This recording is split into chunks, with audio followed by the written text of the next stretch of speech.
আসসালামু আলাইকুম ওরহমতুল্লাহি ওবরাকাতুহ। আলহামদুলিল্লাহি রব্বিল আলামিন ওয়াল আকিবাতু লিল মুত্তাকিন ওয়াসসালাতু ওয়াসসালামু আলা আশরাফিল আম্বিয়া ওয়াল মুরসালিন ওয়া আলা আলিহি ওয়া আসহাবিহি আজমাইন। প্রিয় দর্শক, দেশ বিদেশে যে যেখানে টেলিভিশন সেটের সামনে বসে আছেন সকলকে মাহে রমাদানের শুভেচ্ছা এবং আমরাও মাহে রমাদানকে স্বাগত জানাচ্ছি, শুভেচ্ছা জানাচ্ছি। আহলান সাহলান ইয়া শাহরাল কোরআন, হে কোরআনের মাস, তোমাকে স্বাগত জানাচ্ছি আমাদের মাঝে। এবং আল্লাহ সুবহানাহু ওয়া তাআলার কাছে আমরা সম্পূর্ণ তৌফিক কামনা করছি আল্লাহ সুবহানাহু ওয়া তাআলা যাতে আমাদেরকে এই মাহে রমাদানের দাবি পূরণ করে সিয়াম সাধনা এবং কিয়াম সাধনা করার তৌফিক দান করেন। আর প্রিয় দর্শক, এই মাহে রমাদানে আপনাদের জন্য আমাদের বিশেষ আয়োজন, এনটিভির বিশেষ প্রযোজনা উজালা পেইন্টস নিবেদিত বরকতময় সাহারি অনুষ্ঠানে আপনাদের সকলকে জানাচ্ছি আন্তরিক অভিনন্দন এবং মোবারকবাদ। দর্শক, আমরা যে মুহূর্তে এখন আপনাদের সামনে বসে আছি, এই আয়োজন আপনাদের সামনে পরিবেশন করছি, এটি হচ্ছে অত্যন্ত গুরুত্বপূর্ণ মুহূর্ত।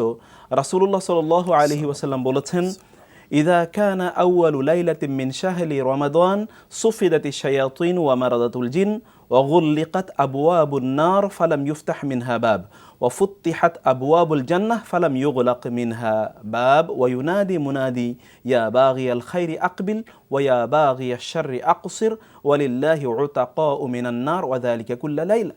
আল্লাহ সুবহানাহু ওয়া তাআলা তার রাসূলকে দিয়ে আমাদেরকে এই হাদিসের মাধ্যমে জানিয়ে দিচ্ছেন, রাসূলুল্লাহ সাল্লাল্লাহু আলাইহি ওয়াসাল্লাম বলছেন যে রমাদানের প্রথম রাত যখন আসে, যেই রাতে আমরা এখন আপনাদের সামনে বসে আছি, তখন আল্লাহ সুবহানাহু ওয়া তাআলা সকল দুষ্ট জিন এবং শয়তানদেরকে বন্দী করে রাখেন। জাহান্নামের সবগুলো দরজা তিনি বন্ধ করে দেন, একটি দরজাও খোলা থাকে না। জান্নাতের সবগুলো দরজা তিনি খুলে দেন, একটি দরজাও বন্ধ থাকে না। আর একজন আহ্বানকারী চিৎকার করে আহ্বান করে বলতে থাকে, হে কল্যাণকামী, তুমি এগিয়ে আসো। আর হে অকল্যাণকামী, যার মনে বক্রতা রয়েছে, অকল্যাণের চিন্তা রয়েছে, তুমি পিছু হটো, থামো। এবং প্রতি রাতে আল্লাহ সুবহানাহু ওয়া তাআলা বহু লোককে জাহান্নামের বন্দি শালা থেকে মুক্তি দিয়ে দেন। এরকম একটি মুহূর্তে আপনাদের সকলকে, প্রিয় দর্শক, আমরা আমন্ত্রণ জানাচ্ছি আমাদের অনুষ্ঠান দেখার জন্যে। আমরা আমাদের অনুষ্ঠানকে যেভাবে সাজিয়েছি তা হচ্ছে যে এই আয়োজনে প্রথমেই পবিত্র কালামুল্লাহ হাকিমের তেলাওয়াত থাকে, সেই আয়াত যেই পারায় রয়েছে তার সংক্ষিপ্ত তাফসির, এবং এরপর থাকে একটি আলোচনা, থাকে ইসলামিক গান। আমরা প্রথমেই আজকের এই আয়োজনে আপনাদেরকে অনুরোধ জানাবো পবিত্র কালামুল্লাহ হাকিমের তেলাওয়াত এবং তাফসির শোনার জন্যে। أعوذ بالله من الشيطان الرجيم. بسم الله الرحمن الرحيم.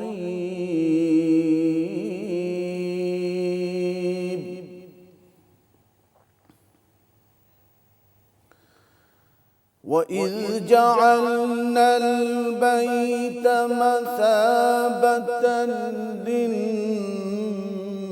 للناس وأمنا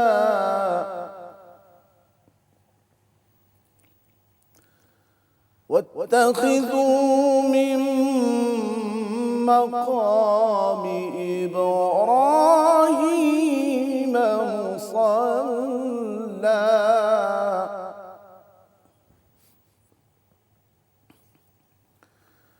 وعهدنا إلى إبراهيم وإسماعيل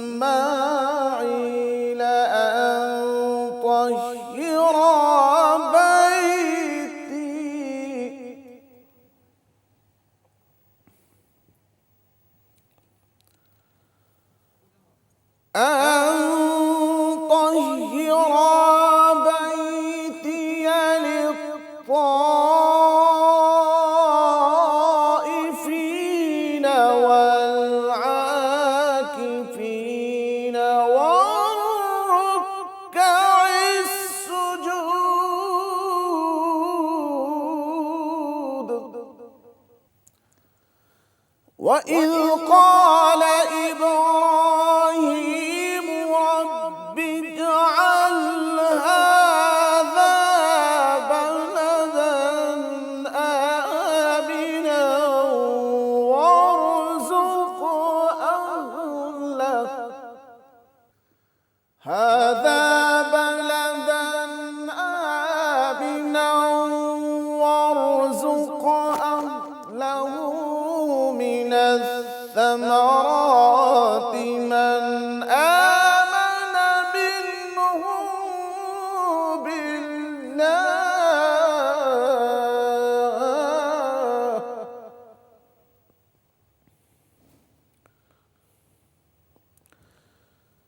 من آمن منهم بالله واليوم الآخر قال ومن كفر فأمتعه قليلا ثم أضطره إلى عذاب النار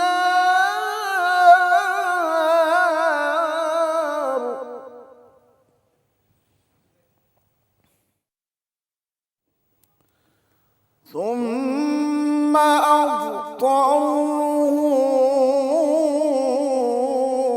إلى عذاب النار وبئس المصير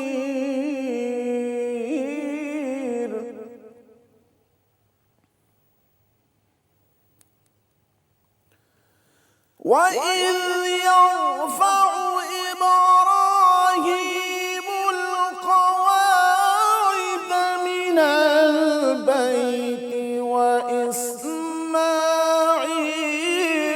ربنا تقبل منا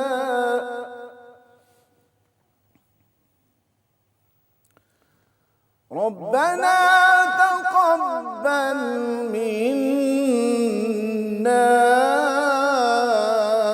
إنك أنت السميع العليم صدق الله العظيم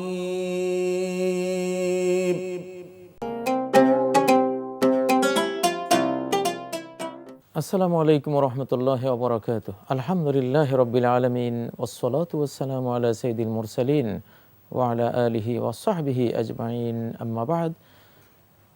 প্রিয় দর্শক শ্রোতা ভাই বোনেরা, এনটিভির বরকতময় সাহরির এই অনুষ্ঠানে আপনাদের সকলকে স্বাগত জানাচ্ছি। আশা করি আপনারা সকলেই ভালো আছেন। আলহামদুলিল্লাহ, আজকের এই অনুষ্ঠানে আল কোরআনের প্রথম পর্ব, প্রথম পারার সারাংশ নিয়ে আমরা কথা বলবো ইনশাআল্লাহ। সুন্দরতম কণ্ঠে আমরা তেলাওয়াত শুনলাম। আসুন ভাই বোনেরা, তাহলে আমরা দেখি আজকের তেলাওয়াতকৃত এই প্রথম পর্বে আল্লাহ রাব্বুল ইজ্জতুল জালাল আমাদেরকে কী সব ইনফরমেশন দিয়েছেন, জ্ঞানের কী সব মণিমুক্তা আমাদের জন্য তিনি বিতরণ করেছেন। আসলে আমি যা বলবো সেটা হলো মহাসাগর থেকে এক বিন্দু বলার শামিল, কারণ আল কোরআনের প্রতিটি আয়াত অনন্ত জ্ঞানের খনি, অনন্ত জ্ঞানের আধার। এটাকে একটা গোটা পর্বকে পারাকে এই 15 মিনিটে শেষ করার কল্পনাও করা যায় না। কিঞ্চিত আপনাদেরকে দিশা দেওয়ার চেষ্টা করব। সূরা আল বাকারার প্রথম যেই 5টি আয়াত, এখানে মূলত সূরা আল ফাতিহার মধ্যে যে হেদায়েতের দাবি আল্লাহর কাছে জানানো হয়েছে, সরল পথ, স্ট্রেট ওয়ের হেদায়েত চাওয়া হয়েছে। সূরা আল ফাতিহার এই বর্ণনাগুলি যেন সেই সিরাতে মুস্তাকিমের বিস্তারিত বিবরণ, যে তোমরা সূরা আল ফাতিহায় যেই সিরাতে মুস্তাকিম চেয়েছো, নাও এই হলো সেই সিরাতে মুস্তাকিম। সূরা আল বাকারা থেকে শুরু হলো। এখানে শুরুতেই আল্লাহ রাব্বুল ইজ্জতুল জালাল ঈমানের কথা নিয়ে আসছেন, অদৃশ্য জগতের প্রতি ঈমানের কথা। দৃশ্যমান জগতের চেয়ে অদৃশ্যমান জগৎ সুবিশাল। অদৃশ্য জগতে রয়েছেন আল্লাহ রাব্বুল ইজ্জতুল জালাল, তিনি অদৃশ্য। আমাদের এই দৃষ্টির অন্তরালে তিনি রয়েছেন। মৃত্যুর পরে আমরা তাকে দেখব। অতএব ঈমানের মূল বিষয় হলো গায়বের উপরে বিশ্বাস স্থাপন করা, তারপর সালাত কায়েম করা, বিশ্বাসকে লালনের জন্য 5 ওয়াক্ত সালাত দিয়ে সে বিশ্বাসকে চিরসবুজ এভারগ্রিন করে রাখা। তারপর জীবনটাকে গড়তে হবে গ্রহণ ভিত্তিক নয়, দান ভিত্তিক। ওমিম্মা রাযাকনাহুম ইউনফিকুন। প্রত্যেক মুমিন পৃথিবীতে আসবে কিছু দেয়ার চেতনা নিয়ে, শুধু কেবল নেয়ার চেতনা সে অন্তরে পোষণ করবে না। কত সুন্দর কথা। তারপর আমাদের যে জগতে আমরা বাস করি, এই জগৎটি আসলে মরীচিকার মতো, স্বপ্নের মতো। মৃত্যুর পরবর্তী জীবনটাই হলো এক নিশ্চিত বাস্তব জীবন। এই জন্য অমিম্মা রাযাক ওয়াবিল আখিরাতি হুম ইউকিনুন, পরকালের প্রতি তারা সুদৃঢ় বিশ্বাস পোষণ করে, যেটা আগামী দিনের বাস্তব অনন্ত জীবন আমাদের সামনে বয়ে আনবে।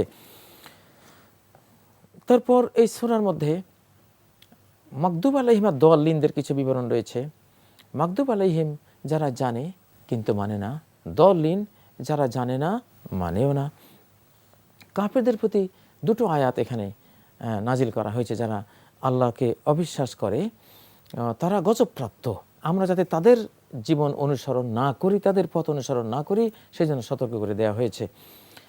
আবার আমরা যে সিরাতে মুস্তাকিম আল্লাহর কাছে চেয়েছি, সেই চাওয়া যাতে ইখলাসপূর্ণ হয়, সেটা যাতে মুনাফিকি না হয়, সেজন্য মুনাফিকদের ব্যাপারে 13টি আয়াত নাজিল করে আমাদেরকে সতর্ক করা হয়েছে, আমরা যাতে মুনাফিকদের অন্তর্ভুক্ত না হই।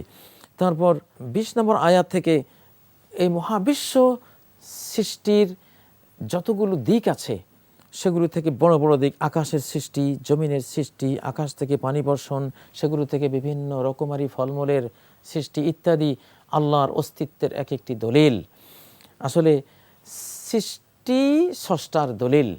একটা গোবর দেখে যেমন গরুকে বোঝা যায়, পায়ের চিহ্ন দেখে যেমন পদচারণাকারীকে বোঝা যায়, ঠিক এই মহাবিশ্বের প্রতিটি সৃষ্টি দেখে আমরা স্রষ্টাকে বুঝবো। অত্যন্ত স্বাভাবিক।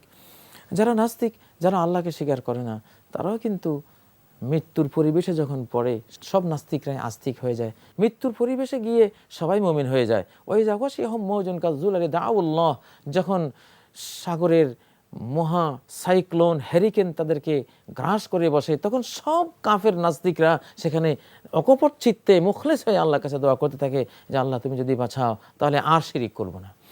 আসলে এখানে আল্লাহ তাআলার নিজের অস্তিত্বের কথা আল্লাহ তাআলা এখানে কয়েকটি আয়াতে আমাদেরকে জানিয়েছেন। আসলে আমরা কোরআনিক জার্নি করছি, তারপর কোরআন আমাদেরকে নিয়ে গেল সূরা আল বাকারার 30তম আয়াত থেকে। কোথায় নিয়ে গেল? আদম সৃষ্টি, প্রথম সৃষ্টি। কিভাবে মানুষ পৃথিবীতে এলো, কোত্থেকে এলো? এটা কি এককোষী অ্যামিবা থেকে আসলো, না অন্য কোনো প্রাণী থেকে বিবর্তন হয়ে আসলো? না, কোনো বিবর্তন নয়, বরং বিশাল আদমকে আল্লাহ তাআলা মাটি থেকে সৃষ্টি করে রূহ ফুঁকে দিয়েছেন, তিনি সৃষ্টি হয়ে গেলেন। আমাদেরকে আদি সৃষ্টির ইনফরমেশন কোরআন আমাদেরকে দিয়ে দিল। তারপরে 40 নম্বর আয়াত থেকে মুসা আলাইহিস সালামের জাতি, ইহুদি জাতি, তাদের কীর্তিকলাপ, তাদের অনৈতিকতা, তাদের চরিত্রহীনতা, তাদের বিশ্বাসঘাতকতা, শরিয়ার অপব্যাখ্যা, তারা যা যা করেছে বিশদ বর্ণনা আল্লাহ দিয়েছেন। এত সত্ত্বেও আল্লাহ তাদেরকে ক্ষমা করেছেন, দয়া করেছেন, মৃত্যুর পরে আবার পুনরুজ্জীবিত করেছেন। কয়েকবার এই ধরনের ঘটনা তাদের ব্যাপারে ঘটেছে। তো তারা যে শরিয়া লঙ্ঘন করেছে এবং আল্লাহর বিধানের বিরুদ্ধাচরণ করেছে, সেজন্য অদরিবাত আলাইহিম জিল্লাতু ওয়াল মাসকানা, এখনও তারা জিল্লাত, অপমান, অসহায়ত্ব বহন করে বেড়াচ্ছে। এখনও তাদের বিশ্বে কোনো রাষ্ট্র নেই। আমাদেরকে এই ঘটনাগুলো আল্লাহ শুনিয়েছেন যাতে আমরা তাদের মতো না হয়ে যাই। বনি ইসরাইলের এসব কথা আমাদেরকে শোনাবার পরে, বিস্তারিত বয়ান দেওয়ার পরে আল্লাহ তাআলা নিয়ে আসলেন ইব্রাহিম আলাইহিস সালামের ঘটনা। এবং ইব্রাহিম আলাইহিস সালাম যে একত্ববাদী ছিলেন, মুখলিস ছিলেন, একত্ববাদের কারণে ইন্নী জাইলুকা লিন-নাসি ইমামা, যে তুমি যে শরিয়া পালন করেছো, আল্লাহর আদেশগুলো তুমি বাস্তবায়ন করেছো, নিষিদ্ধ কাজগুলো থেকে নিজেকে সরিয়ে রেখেছো, এর বদৌলতে তোমাকে আমি গোটা মানব জাতির আদর্শ ইমাম বানিয়ে দিলাম। যুগ যুগান্তরের মানুষরা তোমার চরিত্রের, তোমার বক্তব্যের, তোমার মহান কর্মজীবনের অনুসরণ করতে থাকবে। ইব্রাহিম আলাইহিস সালামের প্রসঙ্গ এনে আমাদেরকে আল্লাহ উদ্বুদ্ধ করলেন, ইব্রাহিমের অনুসরণ করো, একত্ববাদের অনুসরণ করো। তোমরা ইব্রাহিমের চরিত্রে যে মহান দিকগুলো তোমরা পাও, সেগুলোকে তোমরা অনুকরণ করো। প্রকৃত অর্থে প্রথম পারার শেষ অংশে আল্লাহ তাআলা ইব্রাহিম আলাইহিস সালামকে আমাদের সামনে সবিস্তারে তুলে ধরেছেন। ইসকাল আলাহু রব্বুহু আসলিম ক্বালা আসলামতু লিরাব্বিল আলামিন। স্মরণ করো সেই সময়কে যখন আল্লাহ ইব্রাহিমকে বলেছিলেন তুমি আত্মসমর্পণ করো। ইব্রাহিম বলেছিলেন আসলামতু লিরাব্বিল আলামিন, আমার সব কিছু আমি সঁপে দিলাম রব্বুল আলামিনের উদ্দেশ্যে। মূলত এটাই তো দ্বীন, এটাই তো তাওহীদ, এটাই তো একত্ববাদ, যে আমার জীবন, আমার মরণ, আমার সালাত, আমার কোরবানি, আমার সমস্ত ইবাদত বন্দেগী, সমস্ত কর্ম, চিন্তা, চেতনা, অস্তিত্ব জুড়ে যা কিছু আছে সব আল্লাহর জন্য আমি সঁপে দিলাম। আসলে কোরআন তো একত্ববাদ নিয়েই নাজিল হয়েছে। কোরআনের শুরু একত্ববাদ দিয়ে, শেষও একত্ববাদ দিয়ে, একত্ববাদীদের গুণাগুণ দিয়ে, একত্ববাদীদের পুরস্কার দিয়ে, একত্ববাদীদের গুণবৈশিষ্ট্য কি সেগুলো দিয়ে, এসব কিছু কোরআনের সমগ্র কোরআনে আল্লাহ বর্ণনা করেছেন। আবার একত্ববাদ বিরোধী যারা, শিরিকবাদী, পৌত্তলিক যারা, তারা কেমন, তাদের বিশ্বাস কেমন, তাদের চেতনা কেমন এবং তাদের পরিণতি কি হয়েছিল, তারা কি ধরনের কর্ম করে বেড়ায়, কি ধরনের বক্তব্য দিয়ে বেড়ায়, এগুলো সবিস্তারে কোরআনে এসেছে। সূরা আল বাকারার মধ্যেও আল্লাহ তাআলা সেগুলি বর্ণনা করেছেন। বিশেষ করে ইব্রাহিম আলাইহিস সালামের প্রসঙ্গ বর্ণনা করে আমাদেরকে একত্ববাদের কথা বলেছেন। ইব্রাহিম আলাইহিস সালাম শিরিক মুক্ত জীবন যাপন করেছিলেন। চন্দ্র পূজা থেকে, সূর্য পূজা থেকে, নক্ষত্র পূজা থেকে নিজেকে মুক্ত করে এক আল্লাহর একত্ববাদী ইবাদতে নিজেকে সঁপে দিয়েছিলেন। আসলামতু লিরাব্বিল আলামিন। সেজন্য আল্লাহ তাকে স্মৃতিময় করে তুললেন। তিনি যেহেতু আল্লাহওয়ালা হয়েছেন, আল্লাহর তাওহীদবাদী বান্দা হয়েছেন, শিরিক মুক্ত জীবন যাপন করেছেন, নিজের সব কিছুকে আল্লাহমুখী করে দিয়েছেন, সেই জন্য আল্লাহও তাকে প্রশংসিত করেছেন।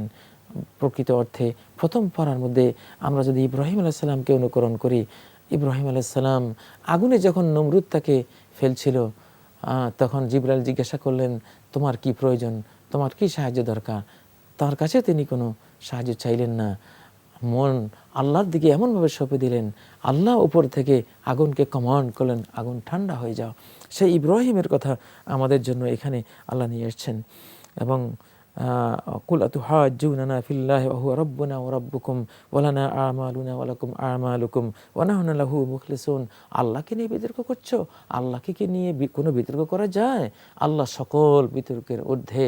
তিনি এই মহাবিশ্বের স্রষ্টা, মহাবিশ্বের লালন পালন কর্তা, মহাবিশ্বের সর্বময় সার্বভৌম ক্ষমতা তিনি অধিকারী। সকল নির্বাহী ক্ষমতা তারই হাতে ন্যস্ত, জীবন তার হাতে ন্যস্ত, মৃত্যু তার হাতে ন্যস্ত। একটি ধূলিকণার অস্তিত্ব তার সৃষ্টির কারণে হয়েছে, এই ধূলিকণা আবার বিলীন হবে মহাপ্রলয়ের দিনে তারই কমান্ডের কারণে।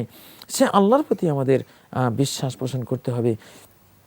আর ইব্রাহিম আলাইহিস সালাম, তারপর ইসমাইল, ইসহাক, ইয়াকুব এবং তাদের বংশধরদের মধ্যে যারা বিশ্ব নেতা তৈরি হয়েছেন, প্রকৃত বিশ্ব নেতা হলেন আম্বিয়া কেরাম। আজকে কত নেতাই তো আমরা পৃথিবীতে দেখি যাদের কোনো চরিত্র নেই, যাদের কোনো জ্ঞান নেই, যারা স্বার্থ ছাড়া কিছু বোঝে না। প্রকৃত অর্থে এরা নেতা নয়। প্রকৃত নেতা তো ইব্রাহিম আলাইহিস সালাম, প্রকৃত আদর্শ নেতা ইসমাইল আলাইহিস সালাম, ইসহাক আলাইহিস সালাম, ইয়াকুব আলাইহিস সালাম। আসলে লক্ষাধিক আম্বিয়া কেরাম যারা পৃথিবীতে এসেছিলেন, মানব জাতির অনুকরণীয়, অনুসরণীয় নেতৃবৃন্দ তারাই। প্রিয় দর্শক, সূরা আল বাকারার প্রথম পর্বে যে শিক্ষাগুলো পেলাম, নিখুঁত ঈমানের দাওয়াত পেলাম, সালাতের আহ্বান পেলাম, আল্লাহর পথে ব্যয় করার আহ্বান পেলাম, তারপর এই 5 দফা বাস্তবায়ন করলে আমরা জান্নাত পেয়ে যাব। 2টো আয়াতে কাফেরদের বিবরণ পেলাম, 13টি আয়াতে মুনাফিকদের বিবরণ পেলাম, অসংখ্য 40 নম্বর আয়াত থেকে সামনে প্রায় 63 নম্বর আয়াত পর্যন্ত বানি ইসরায়েলের বিভিন্ন অপকীর্তি, শরিয়া বিরোধী আচার আচরণ বিবরণ পেলাম। তার কারণে তারা যে দুরূহ জীবন যাপন করেছিল, আল্লাহর আক্রোশে পড়েছিল, আজও তারা অভিশপ্ত জীবন নিয়ে ঘুরে বেড়াচ্ছে। আমাদেরকে সতর্ক করে দেওয়া হলো যে ইসলাম যা, আল্লাহ যা বলবেন তা ফলো করবে, রাসূল যা বলবেন তা ফলো করবে, এর কোনো ব্যতিক্রম, কোনো অপব্যাখ্যা, কোনো বিকৃতি সাধন করতে পারবে না, যা আছে তা। এগুলো আমাদেরকে শোনালেন। তারপরে আকাশের সৃষ্টি, জমিনের সৃষ্টি, এসব বিস্ময়কর সব সৃষ্টির কথা বলে আল্লাহ নিজের অস্তিত্বে জানান দিলেন। আল্লাহকে চিনতে টাইটেল পাস করার দরকার নেই। আল্লাহ যে একজন আছেন এটা স্বীকার করার জন্য MA পাস করার দরকার নেই, ডক্টরেট ডিগ্রি দরকার নেই। শুধু তুমি যে আল্লাহ একজন সৃষ্টি, তোমার সামনে যে দুচক্ষু সম্প্রসারিত করলে হাজারো লাখ সৃষ্টি দেখো, এর প্রতিটি এক একটি অলৌকিক দলিল আল্লাহর সৃষ্টির। একটি ধূলিকণা আল্লাহর অলৌকিক দলিল, একটি মশা আল্লাহর অলৌকিক দলিল, একটি মাছি আল্লাহকে চেনার অলৌকিক দলিল। এইভাবে বৃহত্তর সৃষ্টি, গ্যালাক্সির জগৎ, আকাশের জগৎ, ক্ষুদ্র বৃহৎ সব কিছু মিলে তুমি আল্লাহকে পেতেই পারো। গোটা মহাবিশ্বই প্রতিটি জিনিস আল্লাহর অস্তিত্বের ঘোষণা দিয়ে যাচ্ছে। অতএব আল্লাহকে না পাবার, না বোঝার তো কোনো কারণ এই পৃথিবীতে নেই। সর্বশেষ ইব্রাহিম আলাইহিস সালাম আমাদের জন্য আদর্শ। তিনি একজন বিশ্ব নেতা, তিনি একত্ববাদী ছিলেন। রব্বানা আলাইকা তাওয়াক্কালনা ওয়া ইলাইকা আনাবনা ওয়া ইলাইকাল মাসির। তার বক্তব্য ছিল, হে আল্লাহ, সর্বাবস্থায় আপনার উপরে আমার ভরসা, কোনো বস্তুর উপরে আমার ভরসা নয়, কোনো ব্যক্তির উপরে ভরসা নয়, নিজের উপরে ভরসা নয়, শুধু আপনার উপরে। ওয়া ইলাইকা আনাবনা, সব কিছু নিয়ে আপনার মুখী হয়েছি। কোনো মানুষকে খুশি করবার জন্য নয়, লৌকিকতার জন্য কোনো কাজ আমি করি না, শুধু আপনাকে দেখাবার জন্য, আপনাকে খুশি করবার জন্য আমার জীবন কর্ম, আমার সব কিছু, আমার মিশন আর ভিশন। ওয়া ইলাইকাল মাসির, আর আমি তো আপনার দিকেই ফিরে যাব। প্রিয় দর্শক ভাই বোনেরা, কোরআনে কারীমের এই যে প্রথম পর্ব থেকে আমরা আপনাদেরকে এর কিছু শিক্ষা তুলে ধরার চেষ্টা করলাম। মূলত কোরআন এসেছে তাওহীদ প্রতিষ্ঠা করার জন্য, শিরিককে অপসারণ করার জন্য, তাওহীদবাদীদের প্রশংসার জন্য। তাওহীদবাদীদের গুণাবলী কি? তাদের গুণাবলী হলো ঈমান পোষণ করা, সালাত কায়েম করা, পরকালে বিশ্বাস করা, কোরআনের প্রতি বিশ্বাস করা, সকল আসমানি গ্রন্থের প্রতি বিশ্বাস করা, সেই আলোকে জীবন গড়া, এটা তাদের গুণ। তো কোরআন তাওহীদবাদীদের গুণাবলী বর্ণনা করে। তাওহীদের বিপরীত যে কাফেররা কেমন, তারা কেমন অন্ধ, তাদের কানে, চোখে, হৃদয়ে মোহর এটা দেয়া হয়েছে, এগুলির বর্ণনা কোরআন করবে। তারপরে তৃতীয় আরেকটা দল যে আছে মাঝামাঝি, কাফেরও নয় মুমিনে নয়, এরা হলো দো আসলা, দুমুখী। মুমিনের সাথে গেলে বলে আমরা ঈমান এনেছি, কাফেরের সাথে গেলে বলে আমরা কাফের, আমরা কোনো মুসলিম না। এই শ্রেণীটা উপরে মুসলমান, ভিতরে কাফের। এটা মারাত্মক, ফিদ্দারকিল আসফালে মিনান নার। এদের দ্বৈত চরিত্রের কারণে এরা কুফরিও করে, আবার প্রতারণাও করে। এই জন্য এরা জাহান্নামের সর্বনিম্ন স্তরে গিয়ে পড়বে। আমরা যাতে মুখলেস বান্দা হই, মুনাফিক যাতে না হই, মুওয়াহিদ বান্দা হই, কাফের বান্দা যাতে না হই, আল্লাহ আমাদেরকে 3 শ্রেণীর কথা বিস্তারিতভাবে শুনিয়েছেন। তারপর বনি ইসরায়েলের কথাও বলেছেন, তাদের মতো যাতে আমরা না হই। তাদেরকে বলা হয়েছিল কুলু হেত্তাতুন, তোমরা বলো ক্ষমা, আল্লাহ আমাদের ক্ষমা করে দেন। ওরা বললো কি হেনতাতুন, হেত্তাতুন মানে হলো ক্ষমা চাওয়া, হেনতাতুন মানে হলো গম। ওরা ক্ষমার বদলে গম চাইলো, বিকৃত করে ফেললো। আল্লাহ তাদেরকে বললেন একটা গাভী জবাই করো, কোনো প্রশ্ন নেই, একটা গাভী জবাই করলেই হলো, সাদা হোক, কালো হোক, জোয়ান হোক, বুড়ো হোক, একটা জবাই করলেই তাদের আদেশ পালন হয়ে যেত। এরা বলল গাভীটা কেমন, কালার কেমন, বয়স কেমন, দুনিয়ার সব অনাহত প্রশ্ন করে করে কুটিল করে ফেললো বিষয়টিকে। তো আল্লাহ আমরা যাতে এমনটা না হই, এই জন্য তাদের চরিত্রগুলো আমাদেরকে শুনিয়ে এই দুশ্চরিত্র থেকে উম্মতে মুহাম্মাদিয়াকে আল্লাহ হেফাজত করার ব্যবস্থা এখানে করেছেন। প্রিয় দর্শক ভাই বোনেরা, আসুন আজকের এই সূরা আল বাকারার প্রথম পর্বে যে শিক্ষাগুলো পেলাম, এর আলোকে আমরা আমাদের জীবন গড়ি। আল্লাহ আমাদেরকে কোরআনের আলোয় উদ্ভাসিত হওয়ার তৌফিক দান করুন। সুবহানাকাল্লাহুম্মা ওয়া বিহামদিক, আশহাদু আল্লা ইলাহা ইল্লা আনত, আস্তাগফিরুকা ওয়া আতুবু ইলাইক। আসসালামু আলাইকুম ওয়া রাহমাতুল্লাহি ওয়া বারাকাতুহু। প্রিয় দর্শক, আলহামদুলিল্লাহ শুনলাম এতক্ষণ তিলাওয়াত এবং তাফসির। এবার আপনাদের জন্য রয়েছে একটি ইসলামী গান। রোজ হাসরে আল্লাহ আমার করোনা বিচার, আল্লাহ করোনা বিচার। রোজ হাসরে আল্লাহ আমার করোনা বিচার, আল্লাহ করোনা বিচার। বিচার চাহে না তোমার, দয়া চাহে হে গুনাহগার, আল্লাহ করোনা বিচার, আল্লাহ করোনা বিচার। আমি জেনে শুনে জীবন ভরে দোষ করেছি ঘরে পারে। আমি জেনে শুনে জীবন ভরে দোষ করেছি ঘরে পারে। আশা নাই যে যাব তোরে বিচারে তো মার, আল্লাহ করোনা বিচার, আল্লাহ করোনা বিচার। বিচার যদি করবে কেন রহমান নাম নিলে, ওই নামের গুণেই তোরে যাব, কেন এ জ্ঞান দিলে। দিন ভিখারি বলে আমি ভিক্ষা যখন চাইব স্বামী, দিন ভিখারি বলে আমি ভিক্ষা যখন চাইব স্বামী, শূন্য হাতে ফিরিয়ে দিতে পারবে না কো আর আল্লাহ, করোনা বিচার আল্লাহ, করোনা বিচার। রোজ হাসরে আল্লাহ আমার করোনা বিচার আল্লাহ, করোনা বিচার।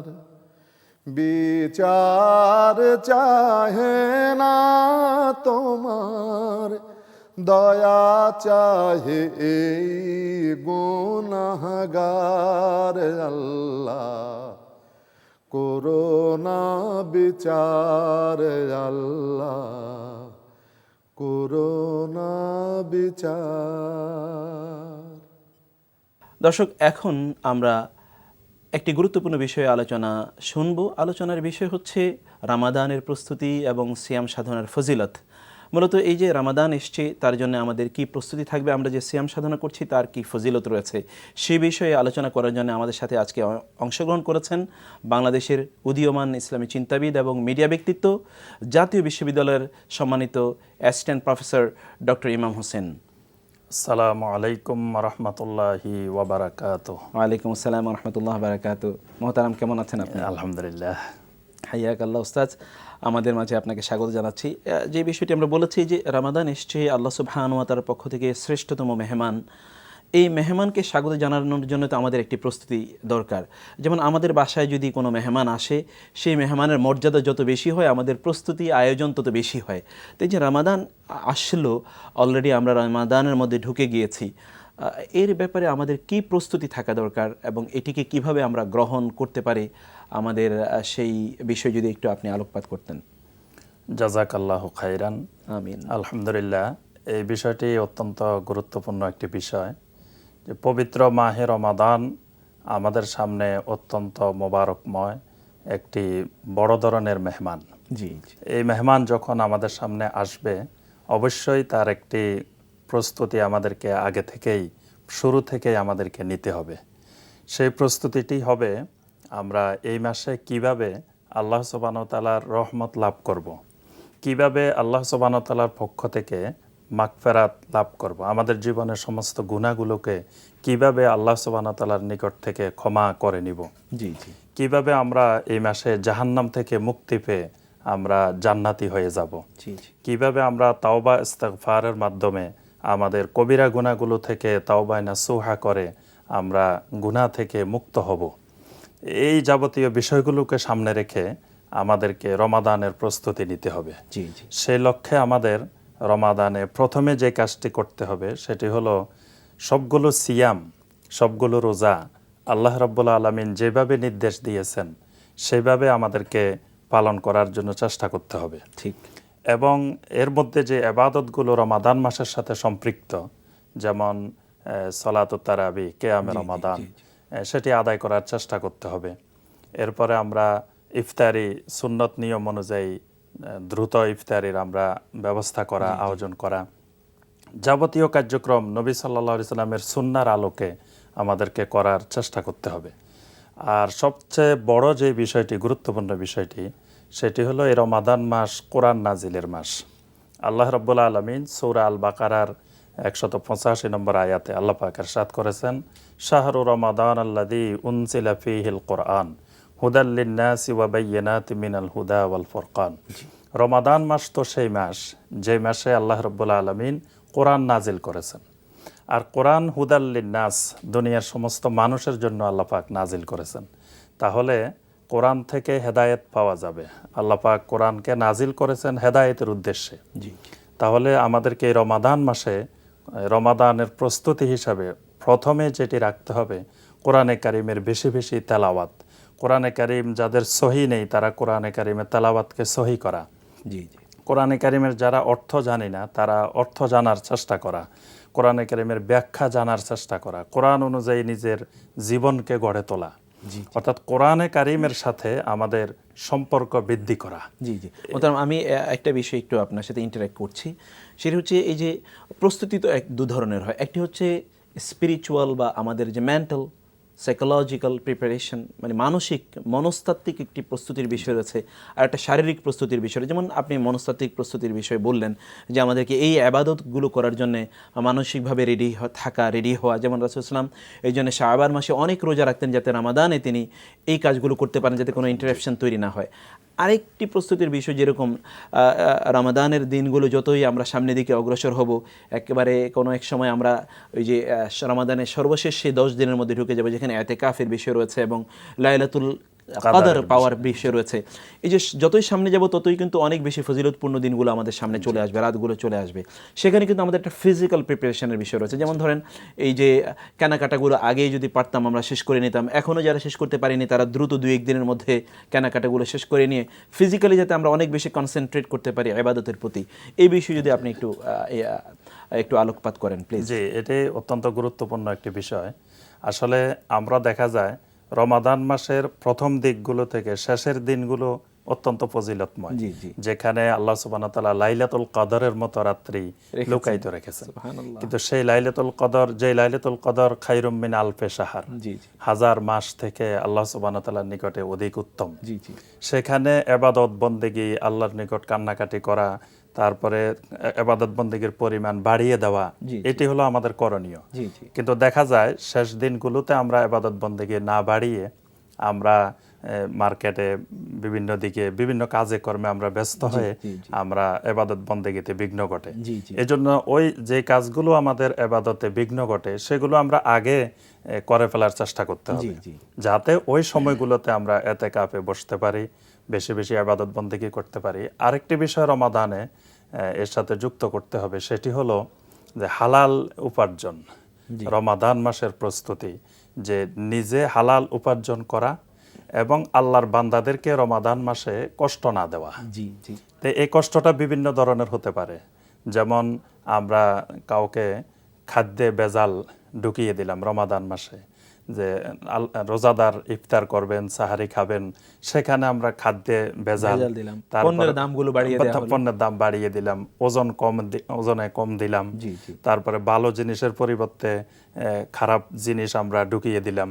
অর্থাৎ ব্যবসার ক্ষেত্রে, ব্যবসা বাণিজ্যের ক্ষেত্রে যে সকল ধোঁকা, প্রতারণা, যে সকল কাজগুলো আছে এগুলো আমাদেরকে বন্ধ করে দেওয়া। এবং মোহতারাম, এই যে অফিস আদালতে যে সকল কাজগুলো হয়, আমরা অন্য সময় ধরেন কাজগুলো স্লো করলাম, কিন্তু এই রমাদানে আমাদেরকে কাজগুলো অ্যাক্সেলারেট করে, যাতে মানুষের কষ্ট কম হয়। বিশেষ করে রমাদানের সুদ, ঘুষ, যে অবৈধ যে লেনদেন, সেই লেনদেনগুলো রমাদানে বন্ধ করে এবং সারা জীবনের জন্যই তাওবা করে নেওয়া। এরপর আমরা নিজের উপার্জনকে, নিজের জীবিকাটাকে আমরা হালাল করে নেওয়া। কারণ আল্লাহ রাসূল সাল্লাল্লাহু আলাইহি ওয়াসাল্লাম স্পষ্ট ভাষায় বলছেন, ইন্নাল্লাহা তাআলা তাইয়্যিবুন লা ইয়াকবালু ইল্লা তাইয়্যিবা। আল্লাহ সুবহানাহু ওয়া তাআলা পুত পবিত্র, হালাল রিজিক ছাড়া আল্লাহ পাক কোনো ইবাদত কবুল করেন না। তো রমাদান একটি গুরুত্বপূর্ণ ইবাদত, লাইলাতুল কদর একটি গুরুত্বপূর্ণ ইবাদত, ইতিকাফ ইবাদত, এগুলো আল্লাহ সুবহানাহু ওয়া তাআলা হালাল উপার্জন ব্যতীত আল্লাহ পাক কবুল করেন না।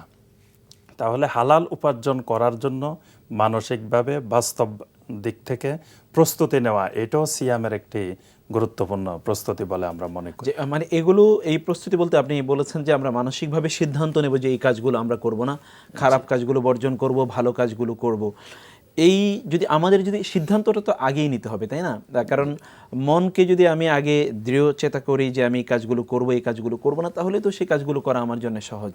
যদি আমরা সেই ইরাদা যদি না করি, তাহলে তো এবং এই জন্যে দেখুন যেমন ওমর ইবনে আব্দুল আজিজ রাহিমাহুল্লাহ তিনি বলতেন যে আত্তাকি অর্থাৎ মুত্তাকি হচ্ছে সেই ব্যক্তি যে লা ইয়াফআলু কুল্লা মা ইউরিদু, যে তার মনে যা আসে তা সে করে না, সে দেখে কোনটা ভালো এবং কোনটা মন্দ। তো অনেক ধন্যবাদ আপনাকে। এরপর আপনি যে বিষয়টিতে আমাদেরকে একটু কিছু কথা বলার জন্য অনুরোধ করব, তা হলো যে সিয়াম এর ফজিলত কি, বিশেষ করে রমাদানের সিয়ামের ফজিলত কি, এই বিষয়ে যদি কিছু বলতেন আপনি। আলহামদুলিল্লাহ, রমাদান মাসটি, রমাদানের মধ্যে দুইটি বিষয়ের ফজিলত। একটি ফজিলত হলো রমজান মাসটি একটি ফজিলতময় মাস, রমজান মাসের ফজিলত। আরেকটি হলো সিয়ামের ফজিলত। এখানে এই রমাদান মাসের আলাদা একটি ফজিলত আছে, যেমন আল্লাহ রাসূল সাল্লাল্লাহু আলাইহি ওয়াসাল্লাম ইরশাদ করেন, ইজা দাখালা রমাদান ফুতিহাত আবওয়াবুল জান্নাহ, ফুতিহাত আবওয়াবুস সামা, ফুতিহাত আবওয়াবুর রাহমা। রমাদান মাস যখন আসে আল্লাহ পাক জান্নাতের সকল দরজা খুলে দেন, রহমতের দরজাগুলো খুলে দেন, আকাশের দরজাগুলো খুলে দেন, ওয়াগুল্লিকাত আবওয়াবু জাহান্নাম, জাহান্নামের দরজাগুলো বন্ধ করে দেন, ওয়াসুফিদাতিশ শায়াতিন, শয়তানকে আল্লাহ পাক বন্দী করে নেন। তাহলে এই রমাদান মাস একটি আলাদা বৈশিষ্ট্যমণ্ডিত ফজিলতময় মাস, এবং এই মাসের ইবাদত, এই মাসের সদাকা সকল কিছু অন্যান্য মাসের ইবাদতের চেয়ে অনেক বেশি ফজিলতময়। আর সিয়াম এই ইবাদতটি আলাদা আরেকটি ইবাদত। আল্লাহ সুবহানাহু ওয়া তাআলা পূর্ববর্তী যুগের উম্মতদের উপরে সিয়াম ফরজ করেছেন, কিন্তু তাদেরকে আল্লাহ পাক রমাদান মাস দেন নাই। অর্থাৎ এক মাসে যেরকম আমরা রমাদানও পেয়েছি, এইটা আর কোনো উম্মত পান নাই। তো এখানে আমরা যে সিয়ামটি পেয়েছি সেটিও একটি বরকতময় ফজিলতময় বিষয়।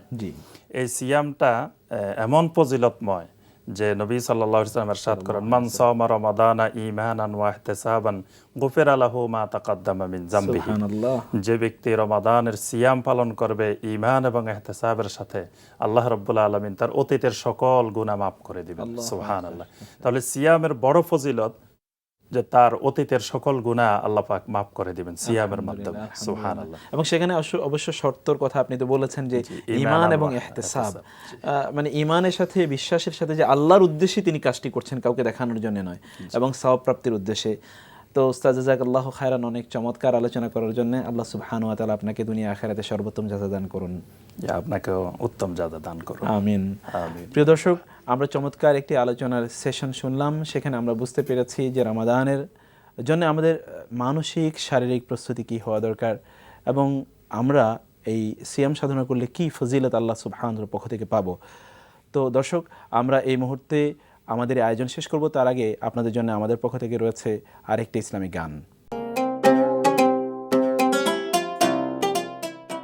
এলো রমজানেরি চাঁদ, এবার দুনিয়াদারি ভোর। এলো রমজানেরি চাঁদ, সারা বরষ ছিলি গাফেল, এবার আঁখে খোল। দুনিয়াদারি ভোল, এলো রমজানেরি চাঁদ। এই এক মাস রোজা রেখে পরহেজ থাক গুনাহ থেকে। এই এক মাস রোজা রেখে পরহেজ থাক গুনাহ থেকে। কিয়ামতের নিয়ামত তোর, কিয়ামতের নিয়ামত তোর, ঝুলি ভরে তোল। দুনিয়াদারি ভোল, এলো রমজানেরি চাঁদ। বন্দি রহে মাসে শয়তান মালাউ এই মাসে যা করবি সওয়াব দরজা হাজার গুণ তার দরজা হাজার গুণ ভোগ বিলাসে মাখলি যে পাক রমজানে তা হবে রে সাক ভোগ বিলাসে মাখলি যে পাক রমজানে তা হবে রে সাক ইফতারে তোর কররে সামান ইফতারে তোর কররে সামান আল্লাহ রসুল বলবো আল্লাহ রসুল বলবো আল্লাহ রসুল বলবো দুনিয়াদারি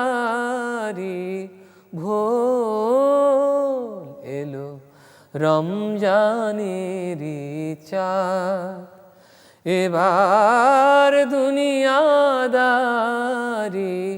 ভোল এলো রমজানেরি চাঁদ সারা বরস ছিলি গাফেল এবার আঁখি খোল